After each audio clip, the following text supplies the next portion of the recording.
السلام عليكم ورحمة الله وبركاته. متابعين شركة سفنكس للتسويق العقاري، أهلا أهلا أهلا ومليون أهلا بيكم في الطريق مصر اسكندرية الصحراوي، من أفخم ومن أروع ومن أجمل مزارع مصر اسكندرية الصحراوي. مزرعتنا على الطريق الرئيسي على طول، طريق أسفلت 4 كيلو من الطريق الأسفلت. مزرعة موقع كل الإمكانيات معاك هنا. مزرعة 10 فدان سعرها 13 مليون جنيه. هتكمل فيها ليه؟ لان المزرعه دي بتمن فيلا داخل كومباوندات كتيره موجوده داخل المكان على فدان.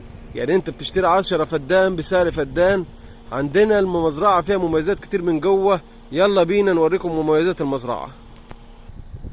بالمناسبه المزرعه على الطريق الرئيسي ده والطريق الجانبي ده عليه بوابه هي اللي بتدخلك على المزرعه. ولو حابب تفتح البوابه اللي على الطريق الرئيسي مفيش مشكله، انت كده معاك بوابتين. يلا بينا نوريكم تفاصيل المزرعه من جوه وامكانياتها. طبعا ده الطريق الجانبي اللي جينا منه ودخلنا على البوابه الجانبيه من الطريق الجانبي. المزرعه بالكامل نخل بشتردة. النخل ده بيتصدر وبينباع هنا داخل الكمبوندات الفخمه داخل القاهره وداخل مصر بالكامل. المزرعه بالكامل مزروعه نخل بشتردة. عندنا عنبر دواجن، عندنا بير خاص، عندنا مميزات كتيره داخل مزرعتنا. افخم مزرعه ممكن تشتريها واحسن شاري ممكن تشتريه مع المزرعه دي. احنا حاليا دلوقتي جوه المزرعه.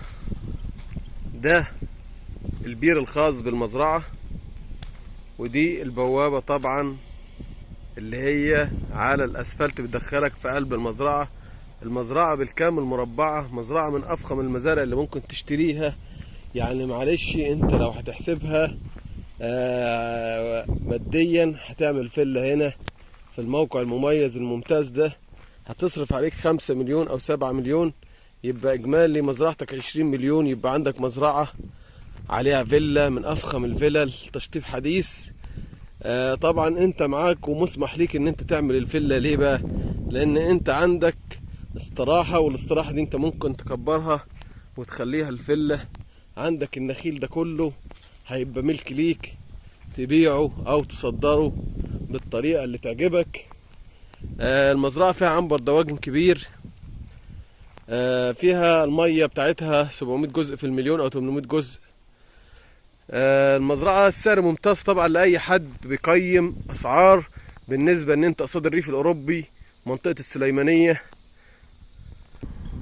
احنا طبعا في الجهة المقابلة لمدينة سفنكس الجديدة، مدينة طبعا جيل رابع. دي لاستراحة المالك. طبعا هنا في عنبر الدواجن، ده عنبر كبير تمام.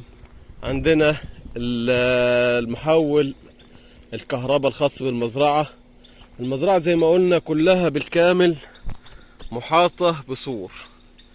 يعني انت عشان النهاردة تعمل سور مش هتعرف تعمل سور، انت بتشتري كل حاجة جاهزة. ودي امكانيات ممتازة، اي حد يستثمر فيها على طول على الجاهز، مش هتعوز تعمل انشاءات ولا اي حاجة خالص. العرض ده طبعا قلنا شركة سفنكس بتقدمه ب 13 مليون. تحياتنا ليكم، احنا شركة سفنكس للتسويق العقاري.